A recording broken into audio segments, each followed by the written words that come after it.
Anthony Jeselnik is one of the best comedians working today, and he just recently released his new comedy special on Netflix titled Anthony Jeselnik Bones and All. In the meantime, he recently made some very strong statements about podcast comedians on his own podcast titled The Jeselnik and Rosenthal Vanity Project. With the rise of comedians who are able to sell out national tours just from doing their podcasts, there's been a lot of people online who have been critical of some of these comedians and how their stand-up comedy is highly overrated and would have never yielded this level of success without the internet and their podcasts. Anthony Jeselnik takes a fairly critical angle on podcast comedians given the recent US election and how some comedians platformed President Trump and Vice President J.D. Vance. We're going to watch what Anthony said and then I'll give you my opinion on it, since I know you guys have been asking yourself what the right opinion is here. All of the clips we watched are from episode number 252 of Anthony's podcast, just in case any of you want to watch the full episode to hear the full context. Let's go ahead and hop right into it. Apologies for being off for so long. I feel like we could have changed the outcome of the election if we had been here. I know a lot of podcasters got involved. Notice I said podcasters, I did not say comedians.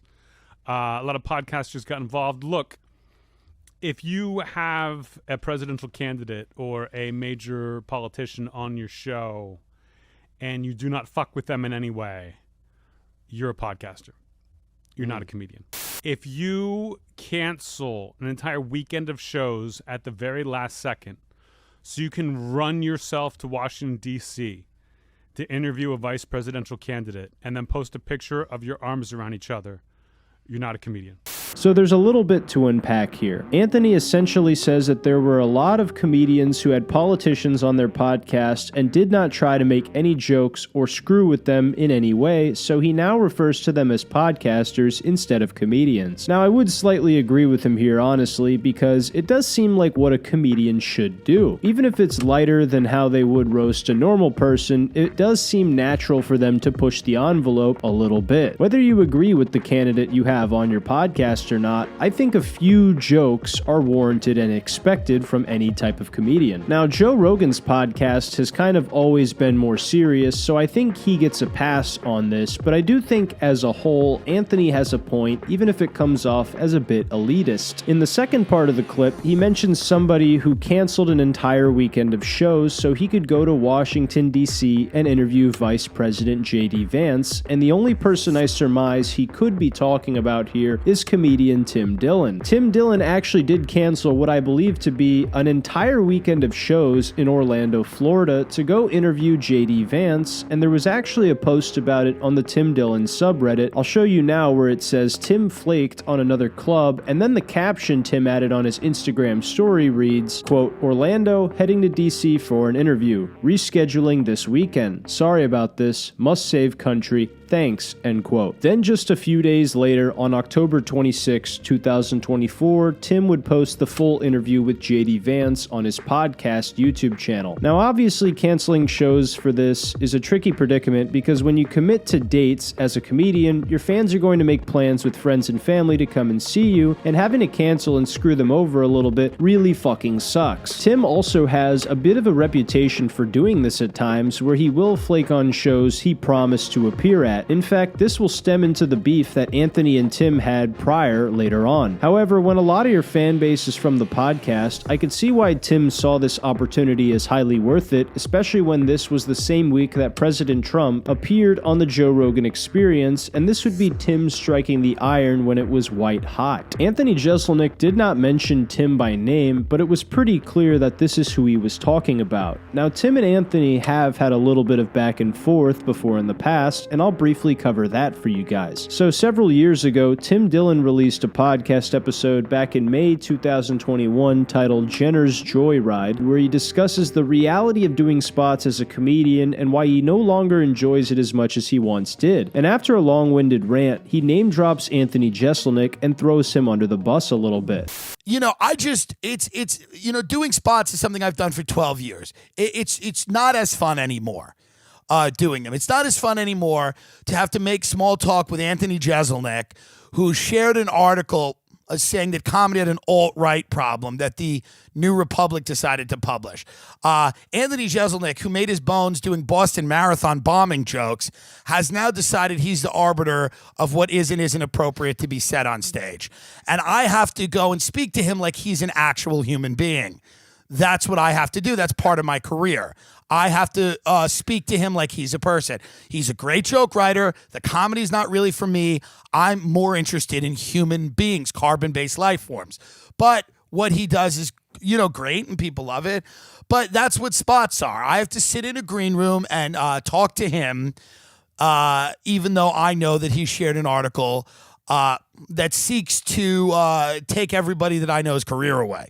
So Tim went off on Anthony Jeselnik sharing an article about Legion of Skanks and several other comedians who were considered alt-right, and to be fair, I think Tim has a pretty good point about this. Then Anthony responds saying he's flattered that Tim waited until he was out of the state to talk shit about him, and then more stuff happened with Legion of Skanks and Anthony Jeselnik, but it's a lot to cover, so I'm probably just going to save all of this for its own video because it's a lot of information. The main takeaway, though, from this altercation between Tim and Anthony, though, was that they are not fond of each other as people. Anyway, back to his comments about the podcast comedy scene. Anthony would later on in the show say how he made offers to have Kamala Harris and Elon Musk on the podcast, but it's pretty clear he's joking around and keeping the bit from the beginning of the podcast episode going, and then later on he says that he would no longer do Joe Rogan's podcast after all of the political stuff that went down leading up to the election, while talking about his thoughts on Kamala Harris not going on Joe Rogan's podcast. We put out offers.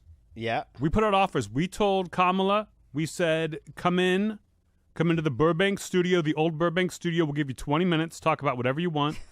Never heard back. We told Elon Musk, we'll do a Zoom call, 25 minutes. We'll ask you questions about the Tesla truck. Everybody wants to know. We talked to Trump, Greg and I, for an hour in here, and then Aaron forgot to hit record. My bad, guys. Don't fucking tell me that if Kamala had gone on Rogan, that it would have changed anything. And listen, if you're making $200 million a year, who do you work for? Who do you work for once you have fuck you money? Because you work for someone. And I think it's weird. And it's not comedian-like. There's podcasters, there are comedians, and I don't think they're mixing anymore. I may have gone on Rogan before just to have the conversation. I don't think I would now. So Anthony makes his opinions on comedy podcasts very clear and how he doesn't believe they're solely focused on comedy anymore, and I think he does have a point about a fair amount of the comedy podcasts in existence. After this, he proceeds to talk about his upcoming comedy special Bones and All, which will be available to watch on Netflix the day this video actually drops, and yes, I did do that on purpose. He talks about all the press he has been doing with journalists and the few podcasts he has appeared on, and he also talks about how he feels like he has a huge chip on his shoulder given the current state of comedy.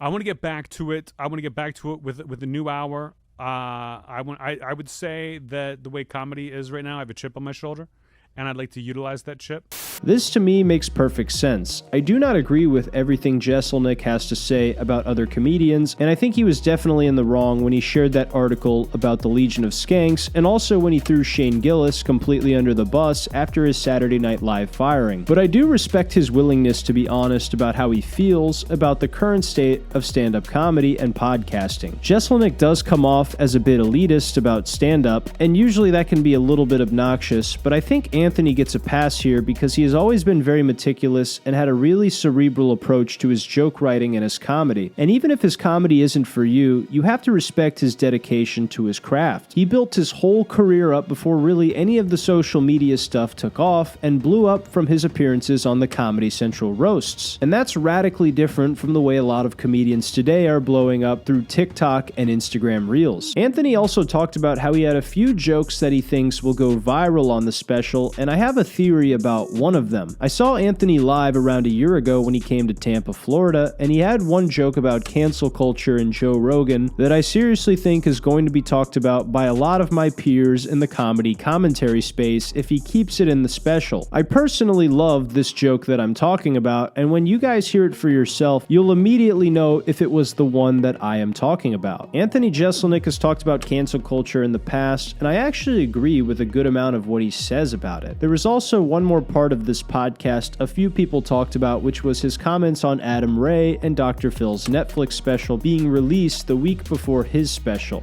I saw someone online ask, am I upset that Adam Ray as Dr. Phil, talking to Dr. Phil, is going to be a Netflix special the week before Bones and All comes out? As if I would ever feel threatened by that. Now, this definitely comes off as very pompous, but it doesn't bother me too much because I think this was a sincere answer he gave that just came off very harshly. I don't think Anthony ever worries about something like this, and I feel like his answer would have been the same way if another comedian was mentioned. And I certainly don't think he sees Adam Ray in a negative way at all. I think, as he said earlier, he just has a chip on his shoulder given some of the current issues in the world of comedy, and this happened to come off a little meaner than intended. Now, I could be playing defense for Anthony here, and he could have been just being a complete asshole, but I really don't think that's the case. However, I could be wrong. But anyway, what do you guys think about this? Do you think Anthony Jeselnik is right about comedians having politicians on their podcasts? Do you think he's just butthurt about the results of the election? Also, are you planning on watching his new special called Bones and All? Let me know what you think in the comments down below. I will definitely be covering the special and my opinions on it once I get a chance to watch the whole thing and see how it compares to when I saw Anthony's Hour back in November 2023. Real quick, if you made it to the end of the video, I want to bring your attention to my second YouTube channel. If you want to continue supporting me and see a more personal side of Nate, check out my second channel called Nate Roscoe RLP to see me talk about real issues in a fun and goofy way. I'd love to see some of you guys in the comments on some of those videos as well. Your insights and opinions in the comments, even if I disagree with them, are always greatly appreciated. If you want to hear about Ben Shapiro taking shots at Bill Burr, I just did a video on it right here, so you can click it now if you want to watch that one afterwards. As always, I want to thank you guys for watching the video to the end, leaving a thumbs up if you enjoyed it, and subscribing if you're new to the channel. That's all I got for you guys today. I love you, and I'll see you in the next video. Take care.